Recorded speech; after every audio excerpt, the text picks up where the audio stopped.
Inspector Pradeep Sharma ji, Jaipur police. Radhe Radhe. Radhe Radhe महाराज जी।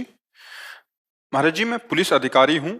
कार्य करते समय झूठी गवाही के कारण अनजाने में कुछ लोगों के प्रति गलत कार्रवाई हो जाती है। इस पाप का भागी मैं या जिसने झूठी गवाही दी है, इस पाप से बचने का उपाय महाराज जी।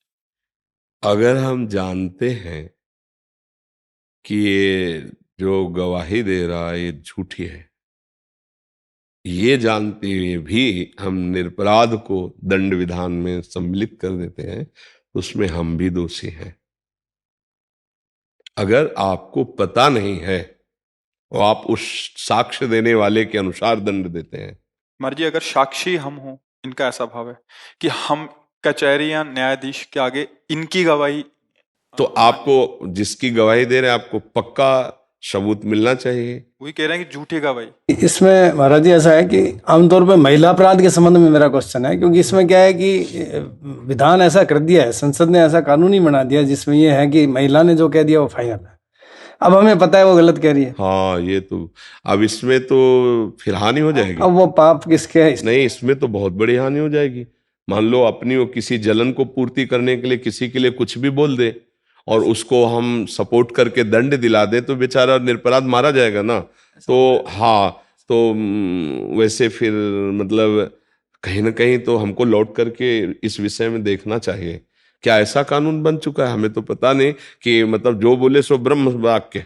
नहीं, पर उसमें कई नहीं, इसमें इतनी तो ऐसा कानून तो मुझे नहीं लगता कि जो बोले सो ब्रह्म वाक्य, उसकी जानकारी करनी चाहिए। नहीं, ऐसा दुरुपयोग हो जाएगा।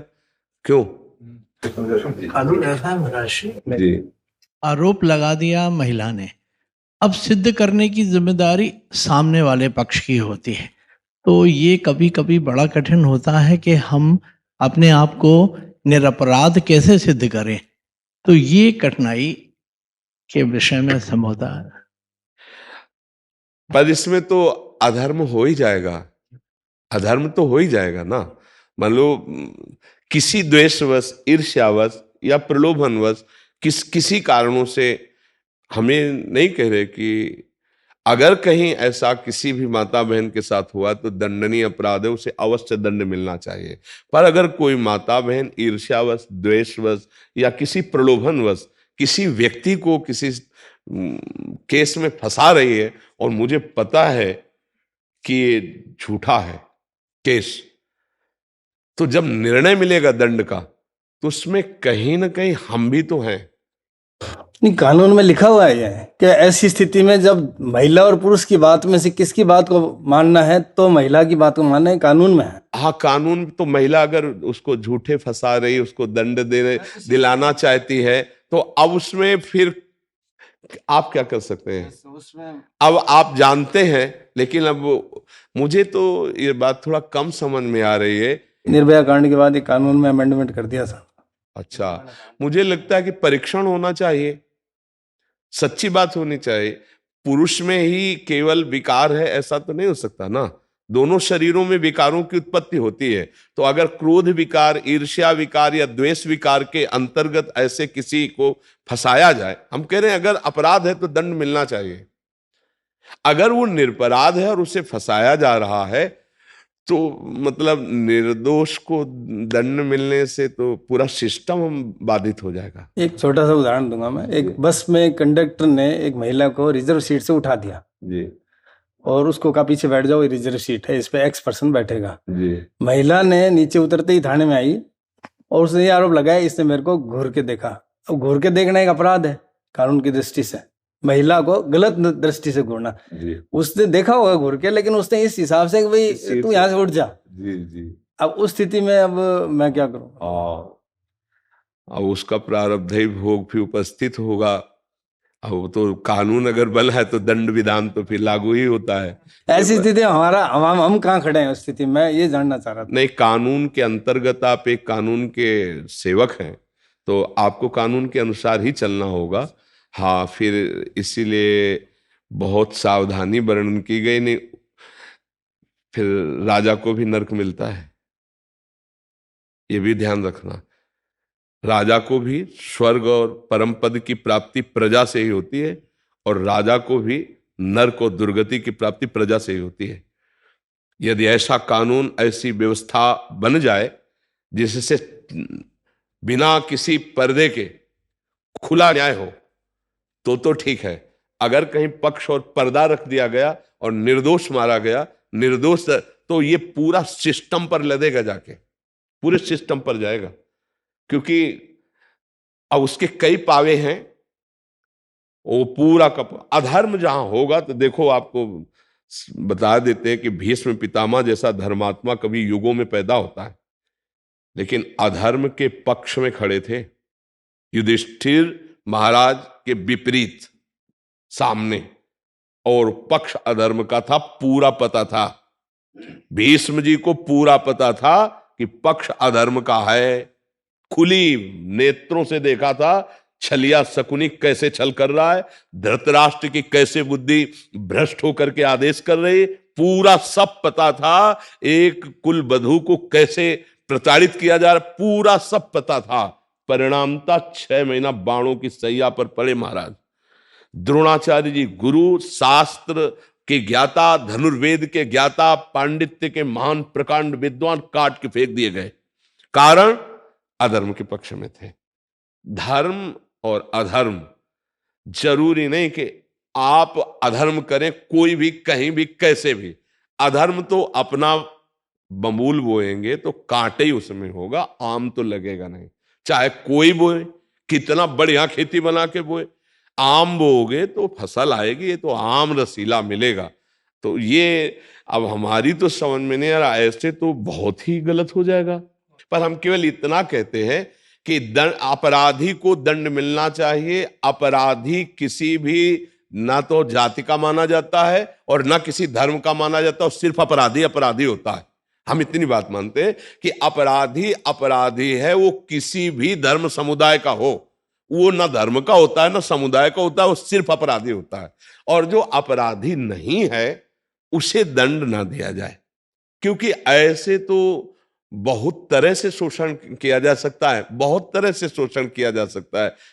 अब उसने कुछ नहीं कहा और उसके ऊपर ऐसा तो फिर माना जाएगा ना कि हाँ, कि तो अब इसमें क्या है कि आप तो एक केवल निमित्त मात्र हुए, आप कोई दंड देने वाले नहीं हुए। जैसा उसने कहा उसके अनुसार आपने कहा, तो मुझे लगता है कि आप जान भी रहे हैं कि शायद ऐसा ना हो, पर कानून ऐसा है तो फिर आप निर्दोष ठहरेंगे, क्योंकि आप जानते हैं। पर आप करें क्या, वो जो बड़ों ने आगे नियम बना दिया उसके अनुसार आपको भेजना पड़ेगा, आपको ऐसा करना पड़ेगा। तो अब आप क्या करें, आप जान तो रहे हैं, पर आप क्या करें, वो आगे बड़ा निर्णय ऐसा ऐसा है। तो इसमें तत्काल तो आपको दंड मिला ही कि आपका हृदय जला, तत्काल तो आपको प्रायश्चित मिला ही कि आपका हृदय जला। क्या ऐसा नहीं होना चाहिए। अब आगे का हिसाब आगे वाला जानेगा, पर ये बड़ा मतलब डरावना विषय है।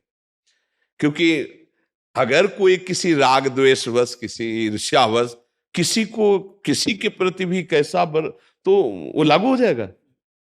तब तो बहुत डर के चलने की बात है भाई, कभी भी कोई किसी को कैसे भी। हमें लगता है कि कुछ ऐसी जांच होनी चाहिए जिसमें सत्य का निर्णय होना चाहिए, नहीं ऐसे कभी कोई फंसा सकता है। मान लो ऑफिस में जैसे है, अब ऑफिसर उसको डांट रहा है किसी कार्य के लिए और वो अकेले है, मान लो सब, अब वो तत्काल लगा दे। ऐसा होता है, जैसे नव विवाह होता है आजकल की स्त्रियों के अंदर, उनको लगता है कि हम पुरुष के माता पिता के साथ नहीं रहे, अलग रहे। बीमार ससुर पे सब पे आरोप लगा देती है लज्जा भंग का, तो तुरंत FIR होके, पहले तो ये कानून था कि लॉकअप में जाते थे जी। फिर जब इसका प्रचलन बढ़ने लगा तब सरकार थोड़ा ढील हुई और इसमें पुलिसकर्मी भी कुछ नहीं कर पाते। आपको कोर्ट में जाना ही जाना है, सारे गंभीर आरोप, क्रिमिनल एक्ट सब लग जाते हैं और सालों उसमें लग जाते हैं। हाँ, भगवान ही रक्षा करे, अब इस पे क्या। और इसीलिए हम प्राय प्रार्थना करते थे कि हमारे जो नवीन पीढ़ी है, नए बच्चे बच्चियां हैं, थोड़ा अध्यात्म को समझें, थोड़ा सत्य को समझें, सतमार्ग को समझें। ये जो आज हवा चल गई है ना गंदी बातों की, जिसे ट्रेंड कहा जाता है, ये बुद्धि को भ्रष्ट कर देगा बहुत बुरी तरह से। मतलब इसमें हानि होने की संभावना है। अच्छा, अब जब ऐसा कानून है, मान लो फ्रेंड बने और एक दूसरे के प्रति भाव बिगड़ गया, अब उसका भी उसका वो कंप्लेंट होते ही वो सेम सजा है, बिल्कुल है? सही वही। हाँ, तो ये इसीलिए हम बच्चे जैसे स्कूल के आते हैं, इनका तो हर बार यही शिक्षा देते हैं कि ये जो आपका गर्लफ्रेंड वाइफ फ्रेंड और ये जो बना है, ये बहुत ही घातक है, बहुत ही घातक है, जिसमें ऐसी परिस्थिति आ जाएगी कि हो सकता है आपको अपने जीवन की हत्या करनी पड़े। अब पापा जान जाएंगे तो क्या होगा, अमुक जान जाएगा तो क्या होगा, और जिस पक्ष से उसने मित्रता की और वो ब्लैकमेल कर रहा है, उसको बहुत तरह से सता रहा है, मान लो पुरुष पक्ष में भी है, अब वो बच्ची क्या करे, या बच्ची बहुत बुद्धिमान निकल गई, अब वो उसको, तो ये आचरण ही गंदे हैं। ये आचरणों को अगर संभाला जाए, धर्म पूर्वक चला जाए, तभी तो अध्यात्म की महिमा। अगर अध्यात्म को नहीं जानेगा तो समाज हमारा इस तरह से बहुत गर्त में गिरता चला जाएगा। नए बच्चे तो एक उमंग होती है, 13, 14, 15, 16 की ये जो अवस्था होती है ना, इसमें एक उमंग होती है, और उस उमंग में लगता है कोई मेरा साथी बने। ये सबके अंदर होती है, सबके अंदर होती है, आप देखो ना। और उस समय अगर हमारा सही गाइडेंस नहीं हुआ अध्यात्म का, तो हम भ्रष्ट मार्ग में चले जाते हैं, व्यभिचार मार्ग में चले जाते हैं। ये व्यभिचार मार्ग ही तो है ना। अब वो स्वभाव गिरता चला जाता है, अब वो निर्णय नहीं कर पाते कि किस तरह से हम चले, कैसे हम चले। तो हमें लगता है कि हम सबको अध्यात्म की, बुद्धि की, पवित्रता की जरूरत है। अगर बुद्धि अपवित्र हुई तो सब गड़बड़ हो जाएगा। तो आप जहां तक हो सके तहां तक बचाने की कोशिश करें। फिर कानून के अंतर्गत आप भी हैं, हम भी हैं, सब कानून के अंतर्गत है। फिर अब उसका भी कोई प्रारब्ध ही होगा। अब और समझो, जैसे किसी लड़की ने बेमतलब उसे फंसा दिया और पिटा वो, और दंड में गया, पक्का दंड हो गया उसको, तो आपको सच्ची कहते हो उसने यहां नहीं तो कोई ऐसा अपराध किया है जिसका उसको दंड नहीं मिला, तो बुद्धि फेर करके वहां से उसको दंड दिलाया जा रहा है। अवश्य में भोक्तव्यम कृतम कर्म शुभाशुभम, नहीं तो भगवान बचा लेंगे पक्का। आपकी बुद्धि में बैठ के, किसी की बुद्धि में बैठ के, या उसी की बुद्धि फेर कर उसको बचा लेंगे, यदि दंड विधान नहीं है। और अगर हो गया तो उसका कोई भोग है ऐसा, कोई कर्म ऐसा है जिसका दंड नहीं मिला और यहां से उसको दंड मिल गया। अगर हमारा कर्म भोगा नहीं गया और पाप जमा है, तो ऐसी जगह फंसा देगा जहां हमने पाप नहीं किया। बिल्कुल आप कसम खाएंगे कि कसम से पाप नहीं किया, लेकिन याद करो उस पाप को जो कोई नहीं जानता और तुमने किया, तो उसका दंड ऐसे घेर कर। तो हमें लगता है कि पूरी सृष्टि जो है वो ईश्वर के द्वारा संचालित है। अगर कभी ऐसा दंड मिलता है तो आप फिर यही सोच लो कि अब हम जानते हैं कि इसमें तो तुम नहीं हो, पर है तुम्हारा कोई कर्म तभी तुमको दंड मिल रहा है, तो हम भी निमित्त मात्र हैं, वो भी निमित्त मात्र है। वैसे सबसे प्रार्थना है, ईर्ष्या, द्वेष या इन विकारों के अंतर्गत होकर निर्दोष को दंड ना दिलाया जाए या दंड विधान ना किया जाए, नहीं तो फिर न्याय का मतलब क्या रह जाएगा। न्याय तो यही है कि अपराधी को दंड मिले, पर बहुत मतलब अलग अलग जब हमें वार्ता करने को मिलती तब हमको भी ज्ञान होता है, नहीं तो गंगा किनारे के हमें को तो जैसे वकील, जज, इन सब भगवत स्वरूपों से चर्चा होती तब पता चलता है।